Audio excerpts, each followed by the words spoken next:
a Rolex or a Mercedes or a designer dress. Did you notice? They're all about those things, those simple things in life that we just pay attention to. We notice. We see the beauty in the simple, everyday stuff around us. And really, this is where our joy comes from. It's really not out there. It's an inside job. We just have to remember to pay attention, to be attentive, to be very present with whatever is going on. So I like this idea that for me, joy is an experience. And my joy is going to be very different than yours. Yes? We all have a different kind of a joy. When I was working on my talk, I was thinking about Donna. Donna Young is a horse person. She loves horses. And I bet Sharon can relate to this too. And probably you too, the other Donna Clark. You know what? Donna, I know for sure because Donna's talked about this, my Donna Young. She says her joy is in the smell of the horse blanket, in the smell of the horse. Now see, that would not be my joy. But for her, it's this resonance, this inside job that fires up that deep quality of appreciation for life, that aliveness that reminds her of what it feels like to ride on a horse with the wind blowing in her hair, to be connected to the earth with this huge animal between her and the earth. You see, it's that's what we're talking about. We're talking about this enduring quality that lives within us, that comes forth in our daily experiences. That's really what joy is all about. It's that imprinted experience within, and it's a remembrance of the divine. It's a remembrance that it's all God, that we're part of that, we're not separate from that, and that within all things there is this capacity for the possibility of grace and beauty and something wonderful to birth itself. This full-bodied experience. You see, joy is about what we see, it's about what we smell, it's about what we taste, it's about what we touch, it's about what we hear. I know, because I watched your faces, I know that you experienced joy watching that opening video. Did you not? It brought some memories perhaps for you, or just the sheer joy of seeing children's faces light up like that in that moment of discovery. Yes? It's that. It's that. So I picked this PowerPoint image today to share with you. That could have been our kitchen table, couldn't it, Mom? I think you've got those plates. When my mom was a young child, at age 7, her father decided during the Depression to abandon 4 little children and a wife. And so my mother and her siblings grew up in an orphanage much of their childhood. And one of the things that she brought, a joyful experience that she brought with her into her entire life experience, was the joy of getting an orange at Christmas time and sticking a peppermint stick in it and sucking on that peppermint stick until the juice made little holes in the peppermint stick so that it could be used like a straw. Now, that was a joyful experience for her in a difficult situation. You see, the paradox, right? Although she doesn't call that a difficult situation, she was grateful for her time in that orphanage because she was warm and safe, had food, clothing, all that kind of thing. I'm going to just qualify that for you, Mom. But what I want to say is that her joy then became my joy. And so for me, Christmas is the smell of oranges. When I see the oranges come out, and the oranges and the tangerines on the table with the candy canes, yep, that's Christmas. That's what Christmas is for me. It's a felt energy. It's the smell. It's the sight. It's the beauty of, it's the taste, you see. It's that. It's not about presents and, all that's great. Don't hear me say I don't want presents. Don't hear me say there's anything wrong with that. But what I'm saying is the things we remember and the things that settle into us at a very deep level don't require all that other stuff, you see. And so this idea of living our joy is a divine remembrance of our connection with all of it, a remembrance of the divine energy that God is as a quality of our soul that we belong to life and it belongs to us, and that within that we can find beauty and grace and pure possibility, even in harsh moments. It's very personal. It's a very personal thing. So I want to ask you, just give me some ideas. What brings you joy? Anybody? The decorating, the beauty. Yes. Anybody else? The wrapping. Just wrapping up the gifts. Yes. Yeah. The children. The children. Absolutely. How about the Christmas lights? Yeah. For me, it's the tinsel tree. My relatives were Italian. My aunt married an Italian man, and we had, a green Christmas tree, which is fine. But for me as a small child, I was really, really bowled over by those white and pink and blue and tinsel trees. I just, for me, that was just like, wow. They always had that kind of tree, and I just thought that was pretty cool. And today I'm still really attracted. You'll see a tinsel tree in the lobby, by the way. Part of that is a felt resonance of joy from my childhood. See, you can't package joy. You know what? You cannot package it. You can't hang on to it. You can't quantify it. Oh, this is a little joyful and that's not. You cannot quantify it. And really there's no substitute for joy. You either feel joy or you don't. And what I like what Llewellyn Van Lee says, we're working with his material, he's a Sufi master. He says, when you feel joy, you are fully alive. And when you don't, there is no song to be heard.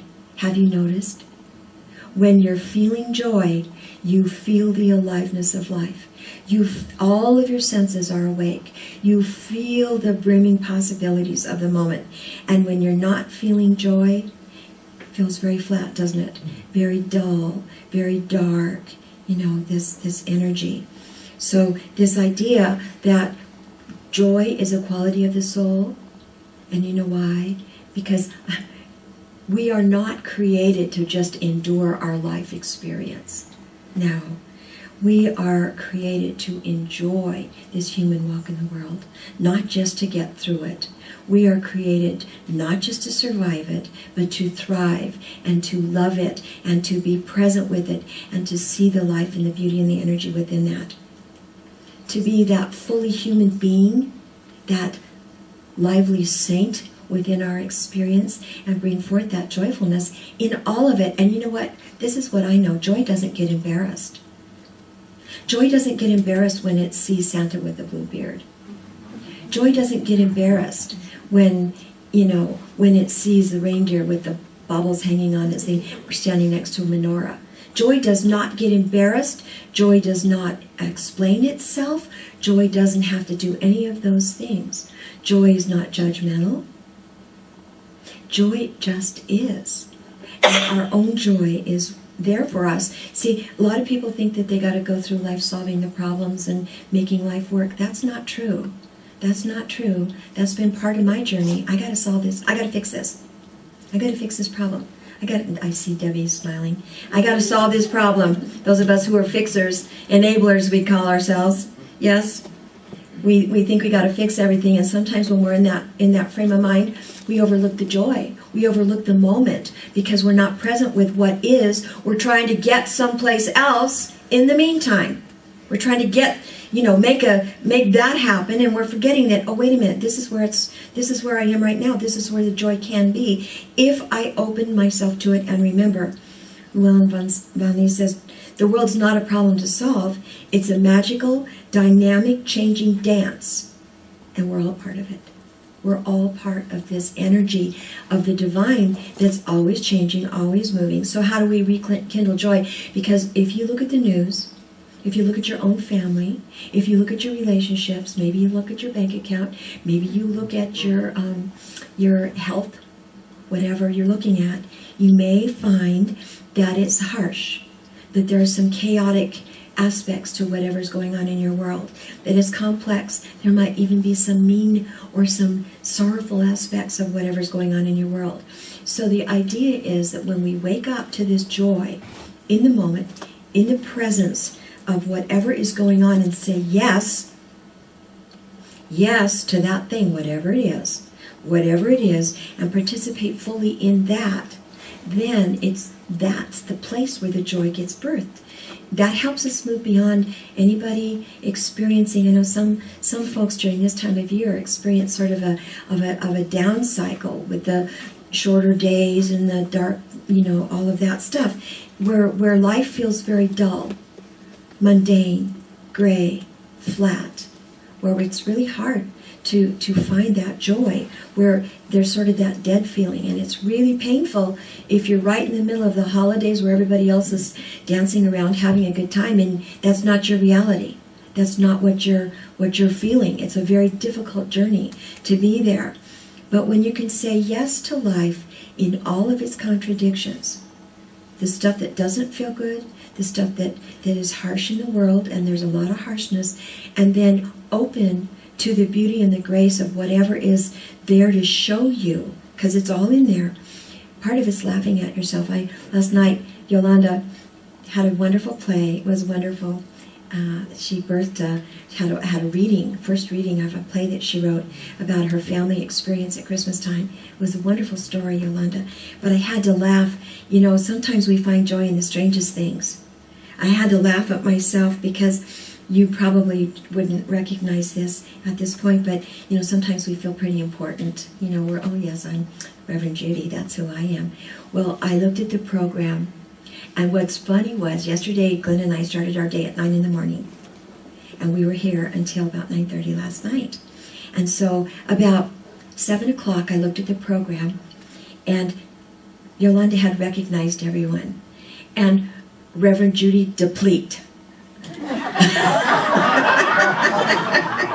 Reverend Judy DePrete. And I thought, how did she know? How in the world did Yolanda know that's where I'd be at 7 o'clock on Saturday night?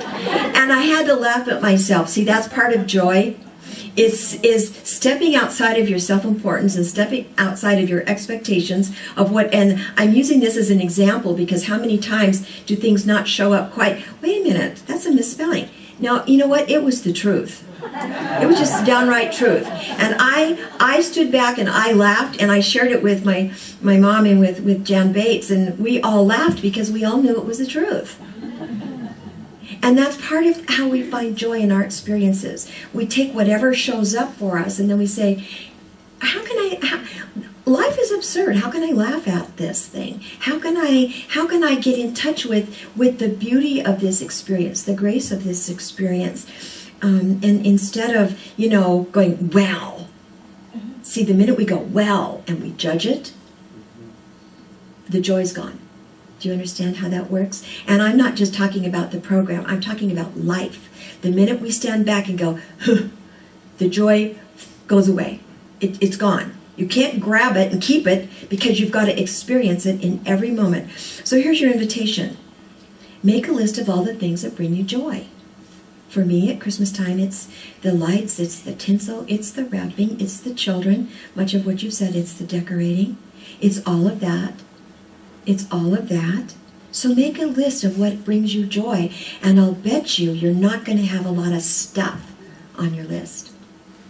You're going to have experiences. You're going to have, relationships. You're going to have that kind of thing. And then next to those things, indicate, how does it smell? How does it feel? How does it taste? How does it sound? What's the quality of that thing? And then ask yourself, what? Am I just getting through the day? Am I just putting one foot in front of the other and making it, from 9 in the morning till 9 at night? Or am I actually living my joy? Am I actually awake and totally in touch with what's going on so that I can experience it fully in the moment and see all the possibilities and laugh at myself and laugh at life and find this place that is joyful? To say yes to all the contradictions of life, because they're there. We're in a human condition, folks. They will be there. That full participation living is where the joy is. And if you're not willing to show up 100% and be 100% available to the moment, you're going to miss the opportunity to smell the horse blanket, to seize, well, it's true. It's true. So remember, the world's not a problem to solve. You're part of that divine dance that Luan Bangli talks about. We're part of all of it. It's magical, it's spiraling, it's changing. It's going to offer us something new all the time. We're part of it, so we might as well experience it in the moment with this sense of recognition of the grace and the beauty and the remembrance of the divine and our part in it in the moment. Thank you for listening.